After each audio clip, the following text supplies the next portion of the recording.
Hello everyone, this is Matt from Blanchette Homes, and we're here on another episode of Applied History.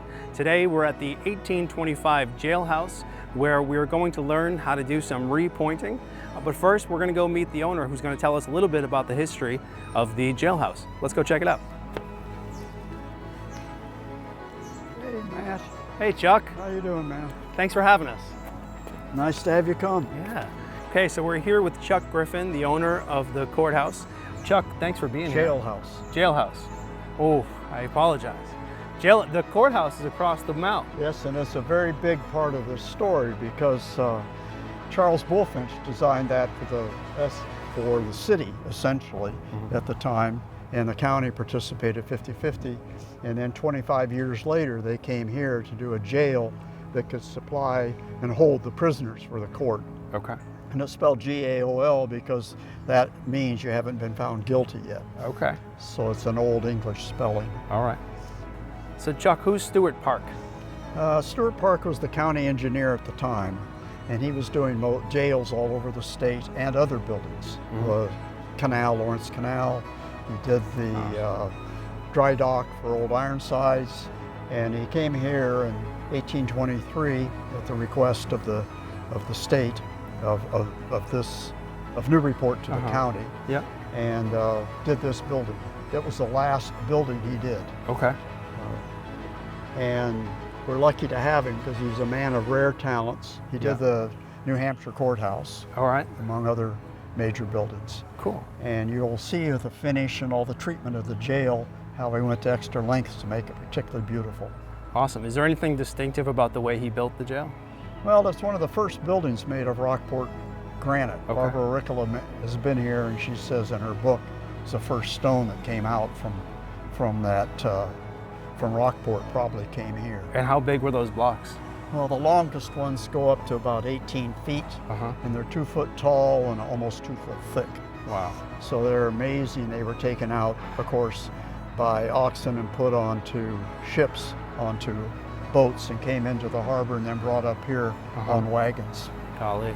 And what about the iron in the iron was prepared in downtown Newburyport, and there, of course, the phrase at the time was, if you want to do anything, you need to come to a city that builds ships. Okay. So Newburyport and places like Newburyport were really the fountainheads or the major creative centers of the day.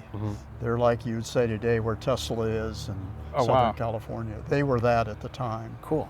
So they had iron works, they had all kinds of works here. Okay.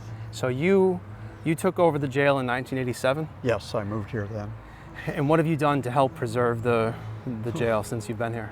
Well, my goal, I'd done another historic preservation in Des Moines, Iowa, the beautiful 1904 building, but in that I found out that the rules are at the time with the feds that you had to keep everything that had meaning. So I did not go in and make this part of any federal tax credit or anything because I wanted to take it back to the original, 1825.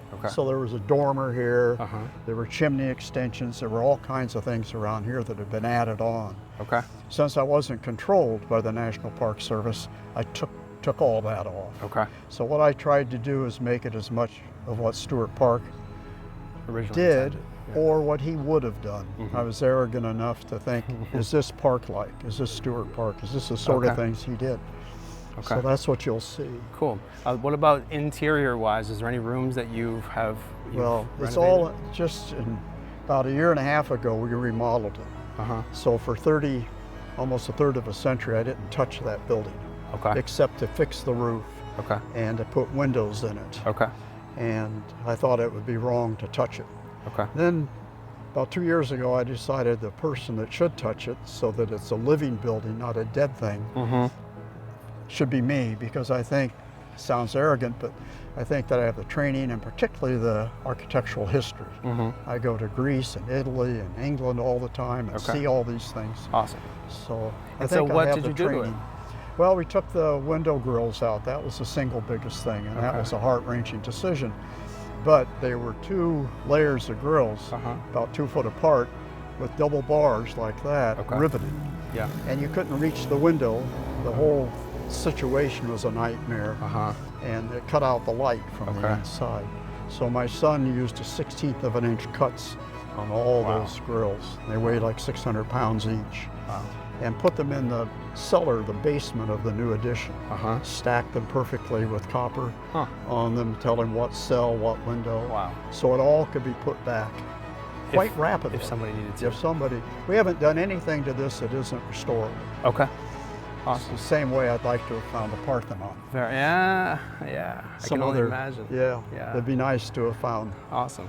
Well, you've obviously been a great steward of the property, and part of your stewardship is, I understand, we need to do some repointing today. Yes, we need to tuck point this building. All right, well, let's go I've check not done it out. that. All right. Let's go Good. tuck point.